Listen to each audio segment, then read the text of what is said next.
Hey survivors, it's Angie Atkinson, and today at queenbeing.com we're going to talk about 10 things that cheaters tend to have in common. And you can bet that number one is they tend to be narcissists. Not always, but they tend to be. So let's get started. My name is Angie Atkinson, and this channel is all about teaching you what I know to be true. You really can create the life you want. So what causes us to be cheated on? What causes someone to cheat on us? What causes us to cheat when we cheat? It's a good question, right? Is it because, if a narcissist cheats, is a narcissist a self-absorbed jerk? Maybe.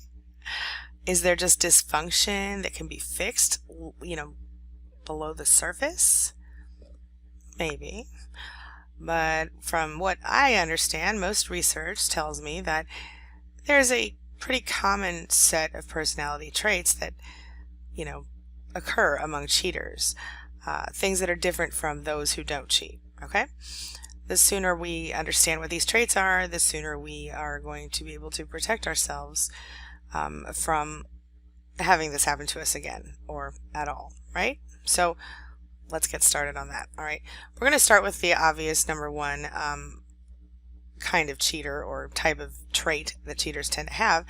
Again, this is not always the case because in some cases people are abused by a narcissist and some people will cheat because of the abuse, but it's not very often, but it does happen.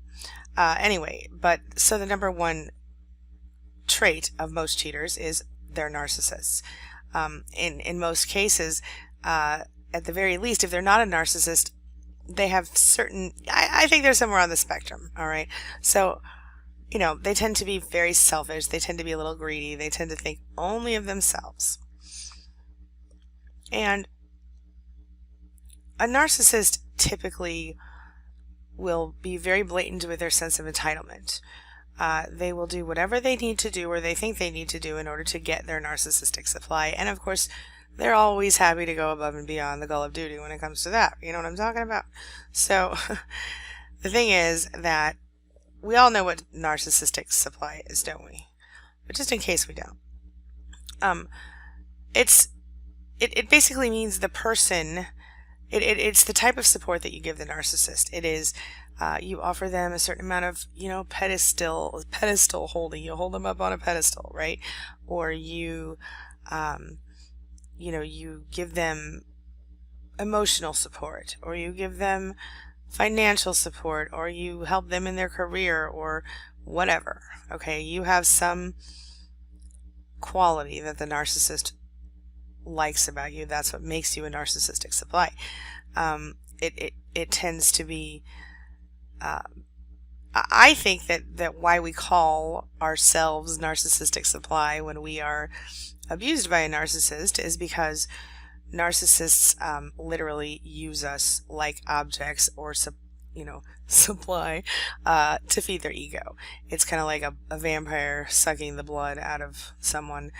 They need the blood to survive. Well, the narcissist needs the attention and the supply to continue to survive as his or her full self. Make sense? Okay.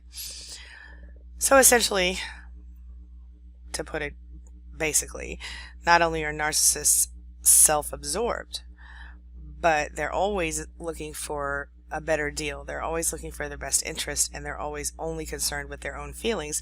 They lack empathy. Okay? Like I always tell you, I think that's the biggest and possibly the most significant similarity between toxic narcissists. They don't have empathy. They don't care how you feel. And they don't, even if they understand how you feel, they don't feel it the way normal people do. So that therefore they will go above and beyond what a normal person would when it comes to insulting you, hurting you, lying, cheating, stealing, everything else, okay? So they have no guilt. All right? Let's move on to number two, shall we? So let's get another one out of the way, number two. Narcissists and cheaters, narcissistic cheaters, have a tendency to be able to look you right in the eyes and lie to you without even blinking an eyelash. All right. They will tell stories that are so insane that literally, what are you going to do? you almost have to believe them. And you guys can probably all think of a time when you were told a stupid story that wasn't true and that you had to believe it even though, even though you knew better, right? So we tend to believe the stories because narcissists are incredibly good at lying. Cheaters, incredibly good at lying. You cannot help but believe them. It makes it sound so convincing the way they speak to us. Their lives are incredibly full of deception. The line between truth and fiction, absolutely, positively blurred. You cannot see it. It is gone. Okay, you might find yourself being able to kind of tell when when they're lying as you get to know them. But in the beginning, forget about it. You will not see it. And if you trust them as much as they want you to trust them, there's a big chance that you're absolutely going to miss any sign of cheating. Their lives are all about lying. Not all liars are cheaters, okay? But you can't be a cheater and not be a liar. That's how it goes. So you have to understand, we have a narcissistic liar so far. Okay, let's go on to number 3, jealousy. All right, narcissists tend to project their emotions, as we all know, and that's how the jealousy factor plays in. Okay, because the fact is, narcissists, cheaters, they will constantly tell you, that's inappropriate behavior with the opposite sex, or don't flirt with other men / women, whichever your partner's into, or don't, the very fact that they can simply be unfaithful in the first place, the fact that they are willing to cheat on you, is exactly why they constantly accuse you of cheating on them. It's just projection, okay?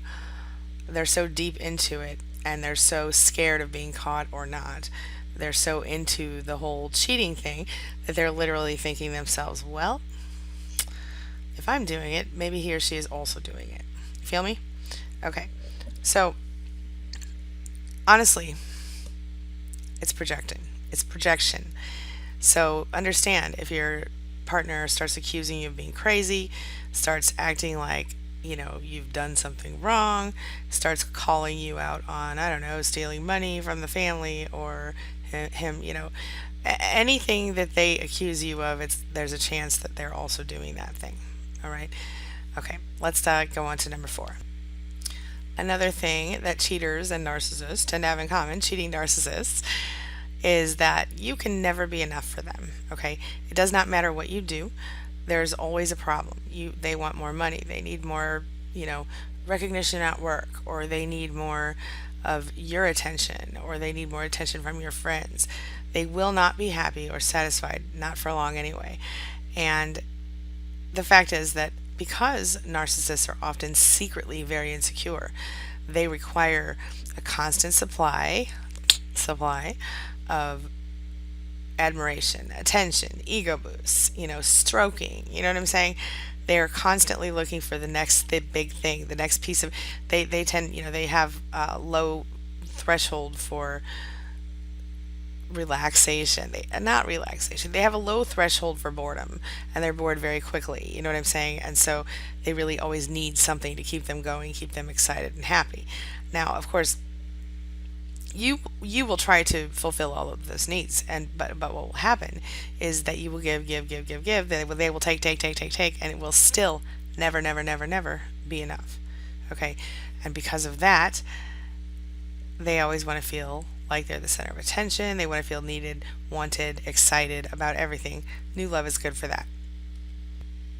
But don't make the mistake of thinking that it's always about new love. Okay, the fact is that it's really just about excitement. Sometimes they like the idea of sneaking around behind someone's back. Their fetishes are very strange. You never know what they will be. Okay, they might cheat on you with your best friend just because it's taboo, or your sister, or your mom, or your brother, or your dad, or some other weirdness like that. Okay, the fact is, narcissists don't give a shit. They just want to be the center of the world, and they want everyone to think they're amazing and awesome and perfect.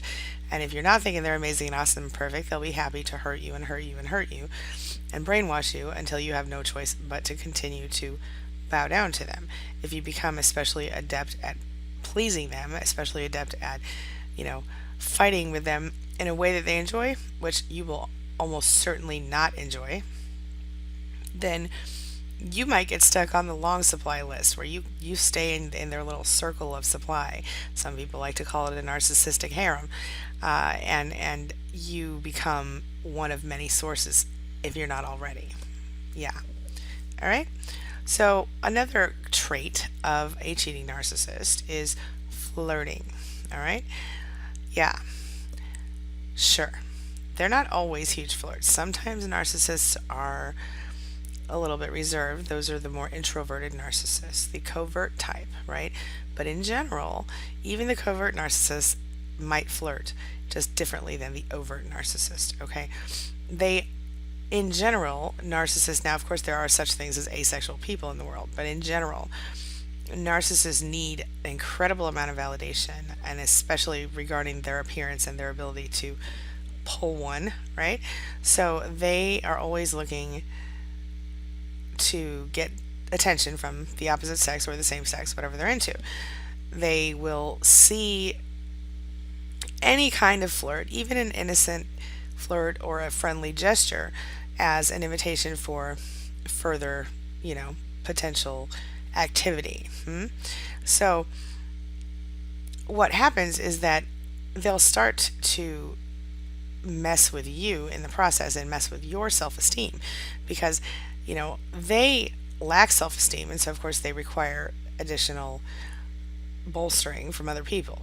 But a lot of times they will flirt in front of you with someone else, and then if you call them on it, they're like, oh, you're so insecure, stop it, what is wrong with you, you're crazy, and this goes on. And then what ends up happening is they develop like a sense of self-righteousness about it, and you stop trying to feel like you're not crazy. They push you into this corner, and they keep expanding on how crazy you are and how bad you are and how terrible you are and how insecure you are, and maybe even point out physical flaws or mental flaws about you over and over again, brainwashing you into believing that. Well, this allows them to do whatever the hell they want, because if you have the nerve to say even one single thing about where are you going, who are you going with, why is this happening, why did I see you on Facebook in a picture with a girl at lunchtime and you said you were going out with the guys for lunch, whatever, they're like, look, you are too bossy, you are too, you treat me like a kid, I'm not your son, I'm not my daughter, you're not my mom, you're not my dad, what's wrong with you, you're crazy, you're insecure. They turn it all around, and they put you in this position where you're literally feeling paralyzed, like you're supposed to blindly trust them and you're not allowed to question them at all. Feel me? It's no good. So yeah, let's go on to number 6. As I mentioned before, narcissists are notoriously insecure. The sad part of this deal is that a lot of times they're that way because they have been abused in their childhood. Or they were neglected, or sometimes they were bullied at school, or they were bullied by, a teacher, or they were otherwise hurt. I heard today someone who said that they had a fine childhood, but the army turned the person into a narcissist. So it's just, everyone's different, but there has been some trauma in the narcissist's life, I think, in most cases, except for the acquired situational narcissist. In most cases, there has been some trauma to cause this person to kind of do a 180 and become something that they wouldn't maybe have otherwise become. Okay, so a lot of times their own same-sex role models were in terrible relationships, and they, their parent, so their mother, their father, and a lot of times they become so emotionally dependent on their partners. I've noticed that people who didn't have a same-sex parent in the house sometimes have grown up to become narcissists if they don't become empaths. Not always, because some moms get it, and some moms do their very best to, they do the research, they study, they try to figure it out. But my God, how can you expect anyone to know that their child could potentially become a narcissist? And even if they could, how can you expect anyone to really fix the problem if they don't know it in advance? But one thing that happens in some cases is that a parent dies and the child is overindulged. And then in some cases, a parent goes away and the child is ignored or neglected, or vice versa. You know what I mean? Sometimes you have two parents fighting over a child, and that child is spoiled rotten by both sides and fought over in the process. And essentially, the child is back and forth. And it sounds like, well, why would that be traumatic? I mean, the kid gets spoiled rotten. Who cares? Well, what you're not seeing there is the emotional torment of being literally almost forced to choose between your mother and father, or either that or lie to both parents and say that you prefer them to the other. And that can be that can really mess a kid's head up, okay? So the very thing that they want is to feel wanted, because they may not have felt wanted. They want to feel desired. The reason that they cheat often is because the fear of being alone is so huge that they need a backup plan. Narcissists often have a big fear of abandonment. And if you think that you are in a situation with a narcissist who is emotionally dependent on you or codependent on you, they may not, you might think, well, they would never risk losing me for an affair, right? But the catch is that they think they need to keep a backup plan because they think you're already going to leave them. They secretly think that. And of course, they'll do everything in their power to keep you in their clutches while they can, and that's why they manipulate so hard and everything else. So they have this fear of being alone, but they have the same, on the flip side of that, they don't really give a crap about you as an individual. It doesn't matter who's in the spot as long as it's someone. And so some narcissists cheat for that very reason. Not all of them, but some of them do. Do you think you might have known a narcissist who did that? Or do you think that it was just completely with disregard for who you were? Something to think about, all right? Let's go on to number 7, thrill seeking.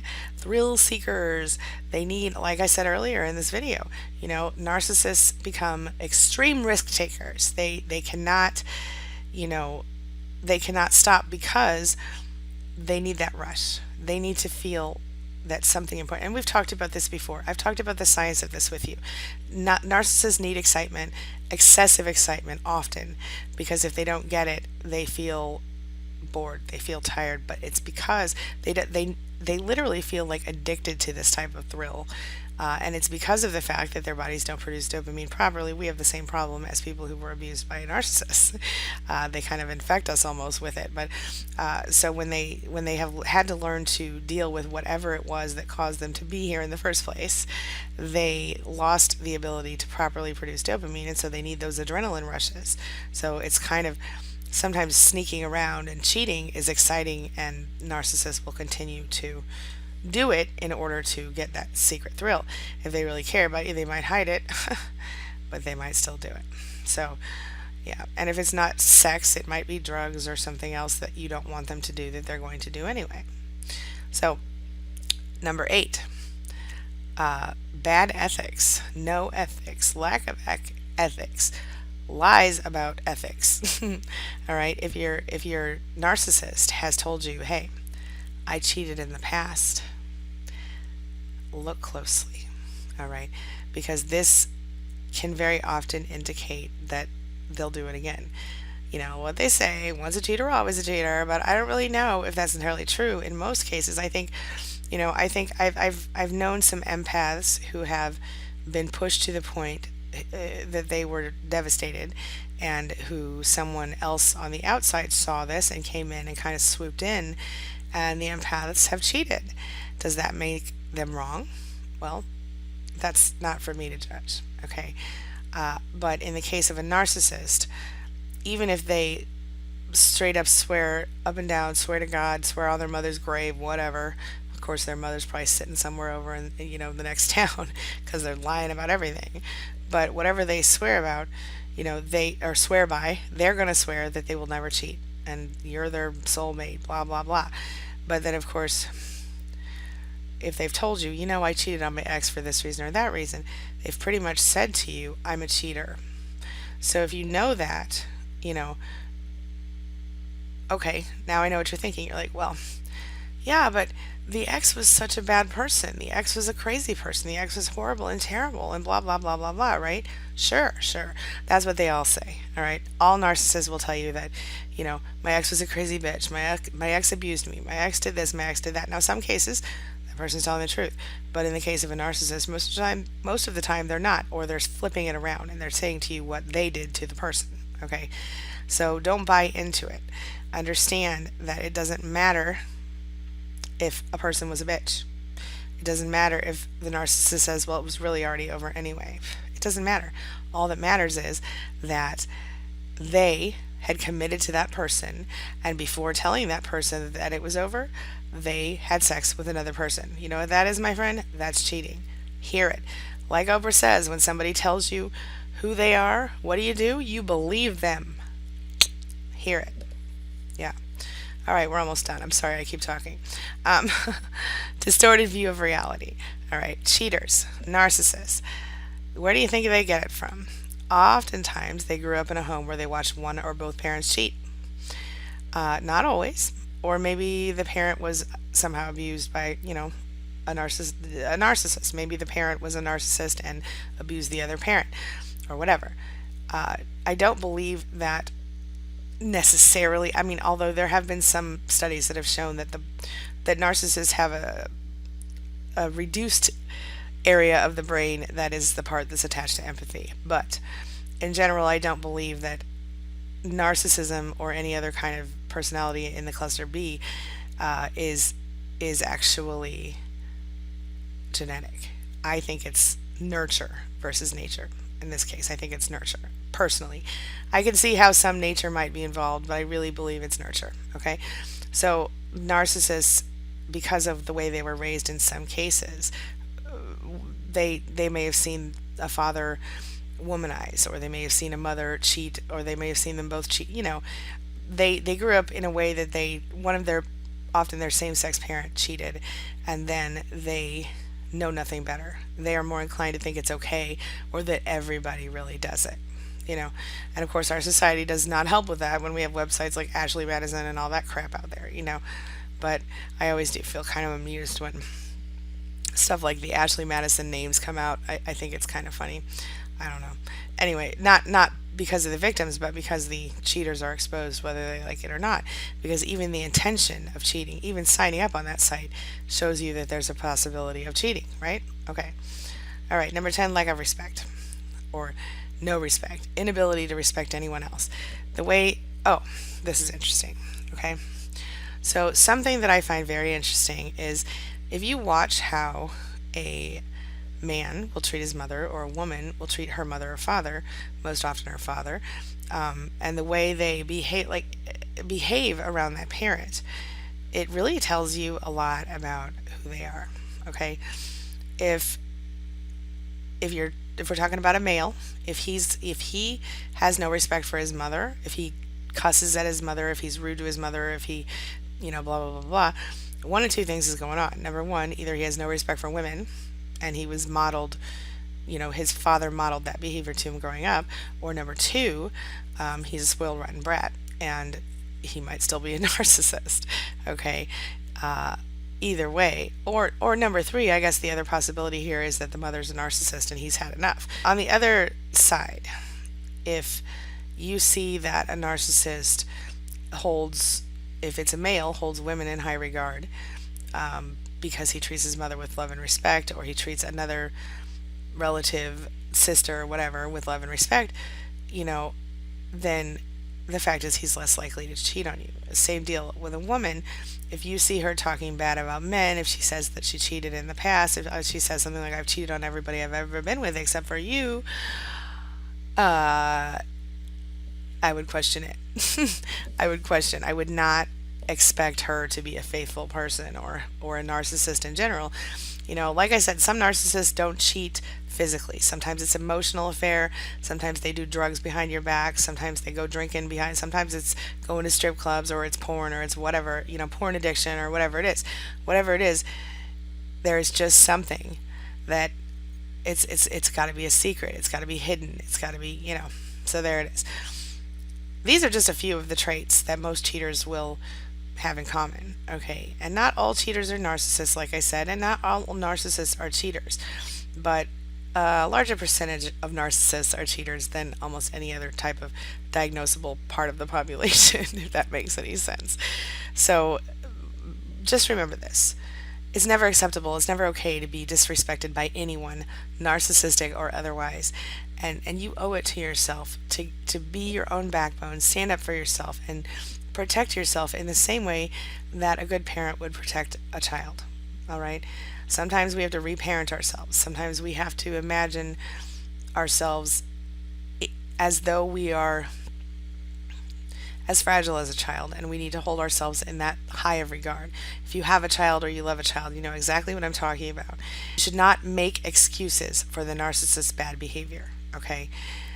If they're cheating, if they're lying to you, if you see them flirting with people of the opposite or same sex, depending on what y'all are into, verbally or emotionally abusing you, and God forbid physically abusing you, you don't deserve that.